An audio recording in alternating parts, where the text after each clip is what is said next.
All right, next project I got here. This is a 3 horsepower shaper. Right here. It's a very basic machine. Just up and down with the crank handle here. But 2-speed. I forget the speeds on it. I think it's 8 and 10,000 RPM. Now this thing only came with a router collet that goes down inside here. I took it out already. But I had to order a 1-inch spindle because I want to run 1-inch cutters on here, or actually even 1.25 inches. Anyways, I paid only $200 for the thing, and very little use. Most of these things that people buy never really get beaten up bad. And you can usually tell.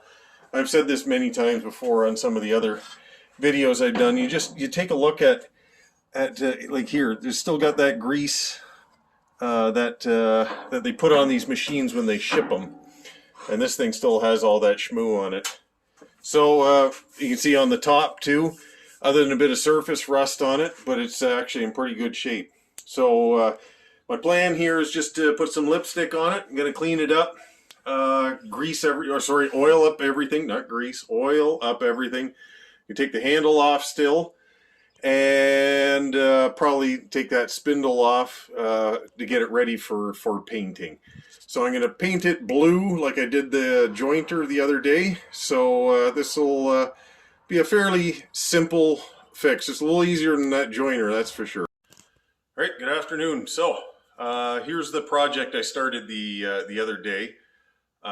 This is that shaper that I paid $200 for. So I'm going to give you a first look after the repaint. Okay, so basically here's everything here. Got a little bit of tape up on the shaft here for raise and lower. Went over the whole section of the saw. Even the motor and the carcass inside I painted as well.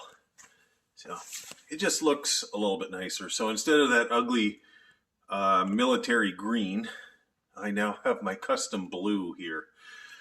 And I painted this with urethane paint, so when this dries, it's going to be like bulletproof compared to the other paint that was such crap. Anyways, if you ever need to know, I put on 800 mil, basically a quart of paint on here combined. So when I mix up my paint, by the time I have it all mixed, it works out to just under a quart of paint. So which gave me enough to put 2 coats on the cabinet and all parts. So now I'm going to be working on the switch here. I've got some of the parts. They only have like a 4-foot cord on here. So I need something that's about 8 feet. So I need to extend that a little bit longer. So that's the one thing I'm going to be working on now. But beyond that, everything's going along quite nicely. Oh yeah, I bought a new 1-inch spindle for this. So that's increasing my cost now. So instead of a $200 shaper now, it's $369 shaper. I'm still within my budget. Anyways, I'll carry along. All right, so I'm going to clean off this top here. So I'm going to sand it. So I've got my orbital sander here. This is an air-operated one. I've got my other one here that's connected up to a vacuum port. But I like this one better just in the sense that it's got a flat pad on it. The other one, it kind of deflects just slightly. So I prefer this one over that one for this kind of hard surface. And I just want to go over it real quick at 120, clean off all the rust and the paint from the overspray, and just get that done. I'm definitely going to be wearing a mask for this.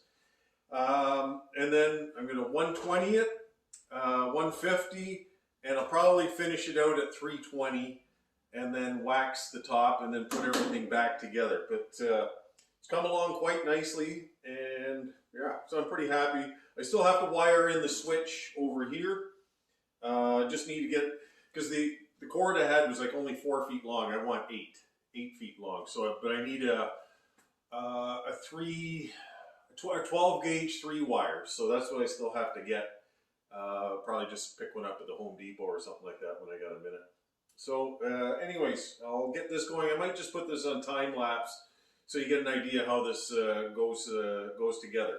All right, hang on a minute.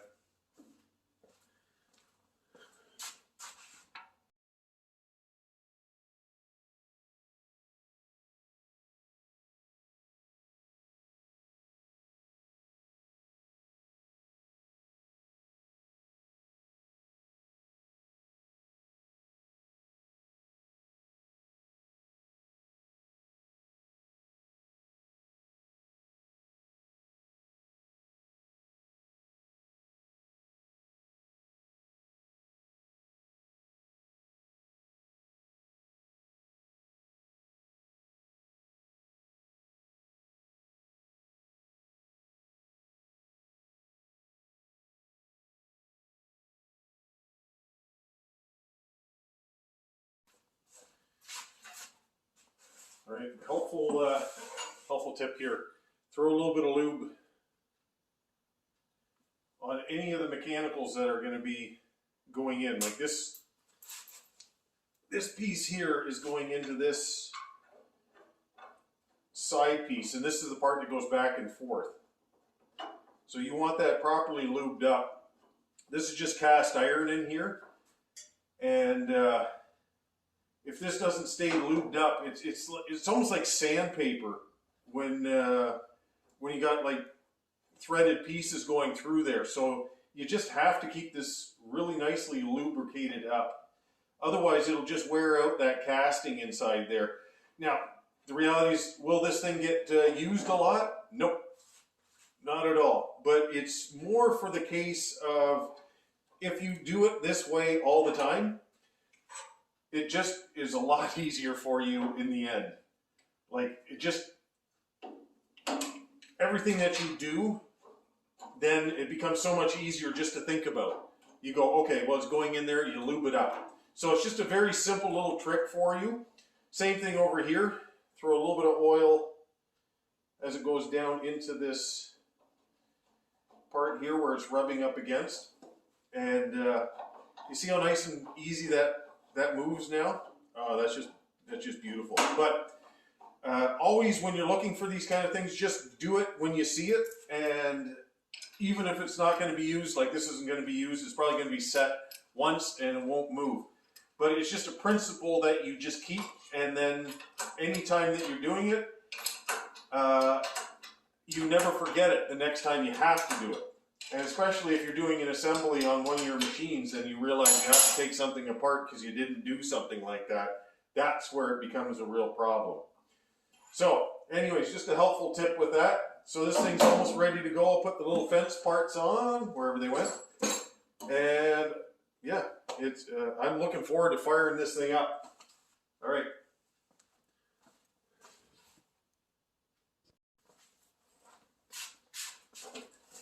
All right, so I picked up a 50-foot cord from the Home Depot. Reason being is I need a cord for my switch here, and I could not, well, I could find one, like for 8 feet, it was going to be $42 for 10 gauge wire. So I'm going, okay, well, for $126, I get 50 feet of this extension cord wire. And it is all-weather, contractor-grade, indoor-outdoor extension cord, but it's 10 gauge. But here's the dilemma. I got to cut the end off of this thing, and I don't know. This is going to kind of hurt because I've never actually cut a perfectly good cord end on something like this. So I'm going to do it. I'm going to do it. Plus, it's going to void my warranty. There's a lifetime warranty. Watch a lifetime warranty disappear. That was painful. Yep. But basically, if you look at that, that is the same as what you would do if you were to buy that black extension cord wire or whatever. And I don't think there's much difference. Maybe somebody could tell me if it's different, but to me that looks this is going to work fine. So anyways, I figured if I want an 8-foot cord on my tools, I can get six of these out of it. as opposed to 42. If you're doing 42 times 6, that's like 200 and some odd dollars. So it's about half the price by doing it this way. And it kind of looks pretty too. It kind of matches. See, look. Anyways, that's it. $126, and I just murdered it.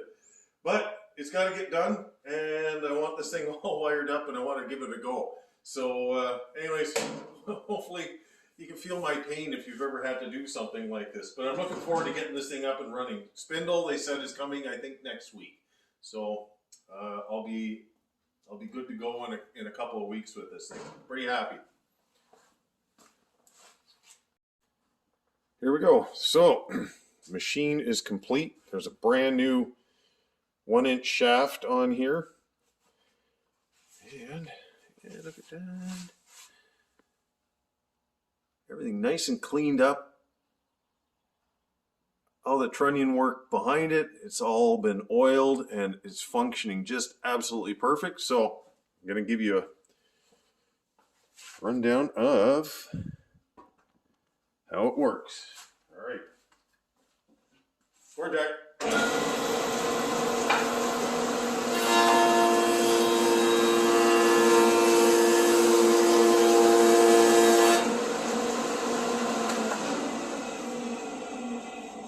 Look at that. That's a beautiful thing. Anyways, very happy with this thing. Job done. Right, so the machine is complete. I'm happy with it. Total investment was $360 because I had to buy a $160 shaft, that 1-inch shaft for it. So that's pretty good. You're not going to find a shaper of that quality for $360 anywhere. So I'm pretty happy with the way that turned out. So it's just another little piece of the puzzle here of the shop that I'm trying to do on a budget. Anyways, next project I got is coming up in probably a couple of weeks. Anyways, have a great one. Bye.